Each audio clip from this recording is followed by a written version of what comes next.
नमस्कार। अक्सर ये सवाल मन में आता है ना, कि भारत आज भी अपनी सीमाओं पर इतनी सुरक्षा चुनौतियों का सामना आखिर क्यों करता है। आज हम एक बहुत ही कह सकते हैं एक साहसिक तर्क की पड़ताल कर रहे हैं कि इन सभी समस्याओं की जड़ें 1947 के विभाजन में छिपी हैं।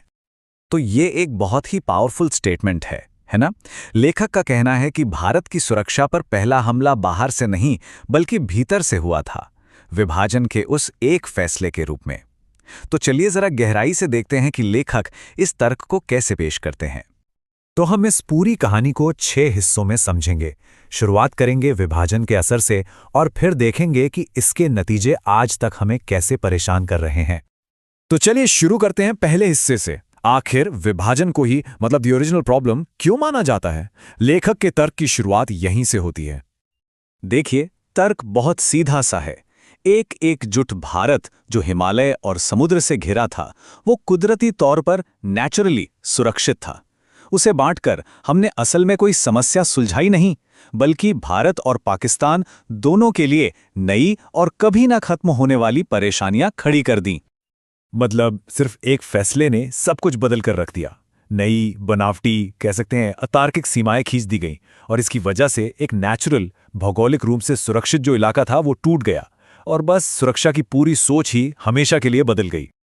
तो विभाजन का सबसे पहला और शायद सबसे विनाशकारी नतीजा क्या निकला?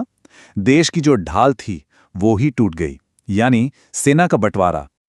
और इसकी टाइमिंग इससे खराब हो ही नहीं सकती थी। सोचिए, दूसरा विश्व युद्ध अभी अभी खत्म हुआ था और भारतीय सेना दुनिया की सबसे अनुभवी और ताकतवर सेनाओं में से एक थी और ठीक उसी वक्त उसे बीच से ही तोड़ दिया गया। जरा इस नंबर पर गौर कीजिए, 4 लाख। ये कोई आम सैनिक नहीं थे, ये युद्ध में तपे हुए सैनिक थे। और विभाजन की अफरा तफरी शुरू होने से ठीक पहले उन्हें घर भेज दिया गया। ये एक बहुत बड़ा नुकसान था, एक ट्रेन्ड फोर्स का, और वो भी ठीक उस वक्त जब शांति बनाए रखने के लिए उनकी सबसे ज्यादा जरूरत थी। और ये सब कुछ मतलब इतनी तेजी से हुआ कि यकीन करना मुश्किल है। एक इतनी बड़ी इंटीग्रेटेड सेना को सिर्फ कुछ ही हफ्तों में बांट दिया गया। ये कोई ऑर्गेनाइज्ड प्रोसेस नहीं था। नहीं, ये तो एक तरह का केओटिक ब्रेकडाउन था जो दंगों और हिंसा के बीचों बीच हो रहा था। लेखक के शब्दों में कहें तो ये एक अपूरणीय क्षति थी, एक ऐसा नुकसान जिसकी भरपाई नहीं हो सकती। 200 सालों में बनी एक महान संस्था को पल भर में गिरा दिया गया और इसका जो असर हुआ वो आज भी महसूस होता है।